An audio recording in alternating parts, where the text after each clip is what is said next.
Final ಆಗಿದೆ sir? ಆ ಒಂದು 3 days ಅಲ್ಲಿ ಎಷ್ಟಾಗುತ್ತೆ ಅಷ್ಟು ಎಲಿಜಿಬಿಲಿಟಿಯನ್ನ ನೋಡಿ ಅಂತ ಹೇಳಿದ್ದೇವೆ. ಬಟ್ ಎಲ್ಲೂ ಕೂಡ ಯಾವುದೇ ನೀವು ಏನೇನು ಅವ್ರ ಸರ್ಕಾರದ ಮಾರ್ಗಸೂಚಿಗಳು ಇದಾವೆ ಮತ್ತು ಮಾನದಂಡಗಳಿದಾವೆ, ಅವುಗಳಲ್ಲಿ ಒಂದೂ ಕೂಡ ಕಿಂಚಿತ್ತೂ ಸಡಿಲ ಮಾಡುವ ಪ್ರಶ್ನೆ ಇಲ್ಲ.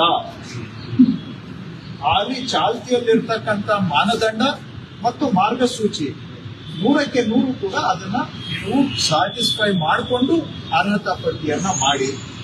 ಇದನ್ನ ಮಾಡಬೇಕು ಅಂದ್ರೆ ಸಮಯ ಆಗುತ್ತೆ, ಹೌದು ಆಗುತ್ತೆ. ಹಾಗಂತೇಳಿ ಯಾವ್ದು ಗೈಡ್ಲೈನ್ಸ್ ಅನ್ನ ನಾವು ಬೈಪಾಸ್ ಮಾಡೋಕ್ಕೂ ತಯಾರಿಲ್ಲ.